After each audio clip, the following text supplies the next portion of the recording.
आपकी कहते हैं ये सीएम लड़कों को भी एड्रेस करें, सिर्फ बेटियों को एड्रेस ना करें। मुझे ना एक्चुअली लड़के नज़र नहीं आ रहे, शायद वो पीछे बैठे। लड़के ज़रा हाथ उठा दो। ओहो, यहाँ तो बहुत सारे लड़के हैं, तो लड़कियों ने सबकी बोलती बंद की हुई है। सॉरी बच्चों। चलो, मैं नहीं कह सकी उसकी कॉम्पनसेशन में मैं ये कह देती हूँ कि आप लोग भी मुझे इतने ही अजीज़ हो जितने ये अजीज़ हैं, क्योंकि आपके हाथ में मेरे वतन का परचम है। मैंने जो मोहब्बतें आपसे समेटी हैं, अब मैं एक बात बहुत ज़रूरी करने लगी हूँ, सब पाकिस्तानी, क्योंकि पाकिस्तान का झंडा आप सब के हाथ में। मैं जब सरगोदा गई तो मैंने वहाँ पर बच्चों के साथ, आपने देखा मैं खड़ी होकर वो मिली नगमा जो मेरा बहुत फेवरेट है, ये वतन तुम्हारा है तुम हो पासबां इसके, मैं जब भी वो नगमा सुनती हूँ तो मेरी आंखों में आंसू आ जाते हैं। तो वो बच्चे जब पढ़ रहे थे, उनको किसी ने बताया कि मरियम को ये बहुत पसंद है, तो वो बच्चे जब पढ़ रहे थे मैं भी उनके साथ चली गई, मैं पढ़ने लगी। तो सरगोदा के बाद जब मैं बहावलपुर गई तो वहाँ पर बच्चों ने मेरी तकरीर को इतने गौर से सुना हुआ था, स्टूडेंट्स ने, कि उन्होंने कहा कि मैडम हमने आपके लिए एक सरप्राइज़ प्रिपेयर किया है। मैंने कहा क्या सरप्राइज़ है वो? तो उन्होंने कहा आपने हमें मैसेज दिया था कि ये वतन तुम्हारा है तुम हो पासबां इसके, तो हमने जो वर्जन उस तराने का आपके लिए प्रिपेयर किया है वो ये है, ये वतन हमारा है हम हैं पासबां इसके। तो मैं एक एक बच्चे से जो यहाँ बैठा हुआ है, मैं उससे बेटी से जो बैठी हुई है, मैं ये कहना चाहती हूँ कि ये वतन आपका है, आप इसके पासबान हो। इस वतन का जो झंडा है वो आपके हाथ में है, इस वतन को आगे आपने लेके बढ़ना है। मैं चाहती हूँ कि वो प्रेशर ऑफ जो रिस्पॉन्सिबिलिटी आपके ऊपर बतौर पाकिस्तानी, आप उसको फील करो। आप ये देखो कि एक एक बच्चा अगर पाकिस्तान बन के सोचेगा तो ये पाकिस्तान किधर जाएगा। और मैंने जो ये मोहब्बत आपसे अर्न की है, वो मैंने क्यों अर्न की है? क्योंकि आपको ये एहसास हुआ है कि आपके मेरिट को किसी ने अप्रिशिएट किया है, किसी ने आपको सेलिब्रेट किया है, किसी ने आपको ओन किया है।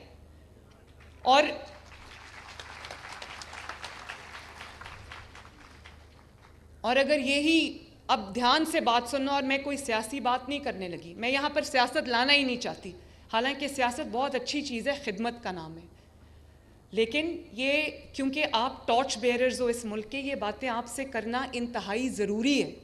सिर्फ मैं आपको एक फूड फॉर थॉट देना चाहती हूँ, और वो ये कि ये मोहब्बत मैंने अर्न की है आपको ये एहसास दिला कि आप मेरे हो। आप अगर पाकिस्तानी हो, पंजाब में रहते हो, तो आपकी स्टेट, आपका सूबा, आपकी चीफ मिनिस्टर, आपकी हुकूमत आपकी है और आपको ओन करेगी, आपके मेरिट को ना सिर्फ एक्नॉलेज करेगी बल्कि उसकी ऐसे खुशी मनाएगी जैसे जुनेद मेरा बेटा जो अगर वो कहीं से कुछ जीत के आता है तो मैं वो उसके गले में डालने के लिए फूलों का हार लेके खड़ी हूँ। इसी तरह ये स्कॉलरशिप्स वो फूलों के हार हैं जो मैंने आपके गले में डाले हैं।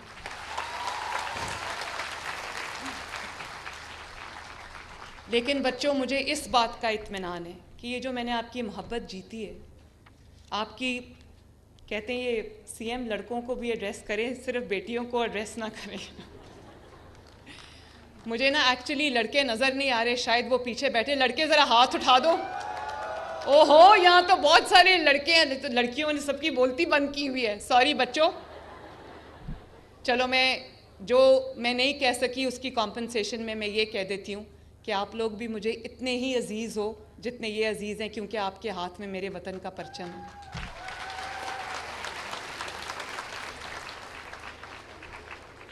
तो मैं ये कह रही थी कि ये मोहब्बतें जो मैंने समेटी हैं, ये मैंने आपके मेरिट को सेलिब्रेट करके, आपको स्कॉलरशिप्स दे के, आपको इस चीज़ का एहसास दिला के कि आप मेरी ज़िम्मेदारी हो, आप मेरे हो। मैंने ये मोहब्बतें आपको ये दर्स दे के नहीं समेटी। मैं आज सुकून की नींद सोती हूँ। मैंने आपको ये नहीं कहा कि मेरी खातिर बाहर निकलो, सड़कें तोड़ दो, पुलिस वालों के सर फाड़ दो, रेंजर्स को पॉइंट ब्लैंक रेंज से गोली मार दो। वही रेंजर्स जो अपनी वर्दी में आपकी हिफाजत करते करते शहीद हो जाते हैं, वही पुलिस वाले जब आपको खुदा न खास्ता कहीं मसला होता है, पुलिस में बहुत खामियां हैं, कमियां हैं, मैं जानती हूँ, मैं उनको दूर करने के लिए काम कर रही हूँ, मैं भी 100% मुतमईन नहीं हूँ, लेकिन जब भी कोई लॉ एंड ऑर्डर की सिचुएशन आती है तो पुलिस वाले अपनी जान हथेली पे रख के आप लोगों की जो आपको रिलीफ देने के लिए, आपको वहाँ पर बचाने के लिए, आपको हेल्प करने के लिए वहाँ आते हैं। सब पुलिस वाले भी एक जैसे नहीं हैं, बहुत बहुत अच्छे ऑफिसर्स भी हैं। इसी तरह तो मैं हर दफ़ा ये बात सुनाती हूँ, जब खैबर पख्तूनख्वा हुकूमत की तरफ से पंजाब हुकूमत पे हमला हुआ तो उस दिन हम लोग, हमारी जो पुलिस डिप्लॉयड थी, रेंजर्स डिप्लॉयड थे, उनमें से 4 रेंजर्स की जान गई, पुलिस वालों की जान गई, उनको शहीद किया गया। और मैं जब उनकी ख़बर पूछने CMH गई तो एक ही लाइन में रेंजर्स के जवान भी थे, पुलिस के जवान भी थे, फ़ौजी जवान भी थे। तो मैं उन सब के सरों पे पट्टियाँ बंधी थी, बड़ी बड़ी, और आंखें सूजी हुई, किसी की आंख ही नहीं, और काली आंखें हुई हुई थी। दे were beaten black and blue. तो गर्दन पे गोली मैंने खुद देखी एक के लगी हुई। तो मैंने पूछा कि ये गोली कहीं से उड़ती उड़ती आई थी?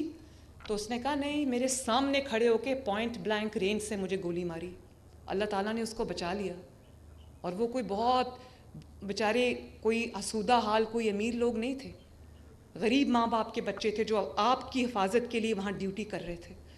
तो जब उनके सरों पे मैंने पट्टियाँ बंधी देखी तो मैंने पूछा, मैंने कहा कि ये हर किसी के सर पे पट्टी क्यों बंधी? और आंखें नीली हुई हुई हैं, और इतनी बड़ा बड़ा, इतना सूजा हुआ था मुंह सबका, विदाउट डिस्क्रिमिनेशन। तो मैंने पूछा ये क्या हुआ है? तो उन्होंने कहा कि कीलों वाले डंडे से हमारे सरों पे मारा गया और हमारी जो स्कल्स हैं वो फ्रैक्चर हो गई, खोपड़ियाँ तोड़ दी हुई थी उनकी। कोई कौम अपनी लॉ इन्फोर्समेंट एजेंसीज़ के साथ ये सलूक करती है? देखो, हम सब डिफरेंट पॉलिटिकल जो फ़िलासफ़ीज़ में यकीन रखते हैं, डिफरेंट पॉलिटिकल क्रीड्स में यकीन रखते हैं। हमारी किसी की, अव्वल तो मैंने स्कॉलरशिप देते हुए कोई बच्चा अगर खड़ा होकर ये कह दे कि मैंने ये पूछा है कि तुम कौन सी पार्टी से बिलोंग करते हो, एक सवाल मैंने नहीं किया।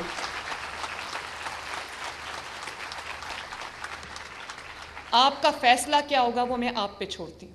मैंने आपसे सवाल नहीं किया, बिल्कुल नहीं किया, क्योंकि आप जिस भी जमात से हो, आपकी जो भी पॉलिटिकल फ़िलासफ़ी है, आप मेरी जिम्मेदारी हो। मैंने आपको, मैं मर भी जाऊं, देखो मैंने भी पॉलिटिकल स्ट्रगल की है।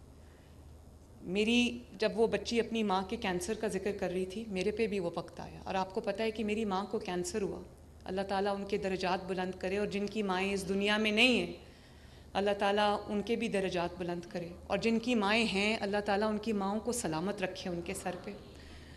माँ बाप की दुआ इंसान को बहुत दूर तक पहुँचाती है। मैं अल्लाह ताला के फ़ज़ल के बाद अगर आपके सामने खड़ी हूँ तो ये मेरे माँ बाप की दुआ है मेरे पीछे। मैं जितना भी आपको कहूँ कि अपने माँ बाप की दुआ लिया करो, उतना कम है। माँ बाप की दुआएं इंसान की इस दुनिया में तकदीर बदल सकती, तकदीर बदल सकती हैं।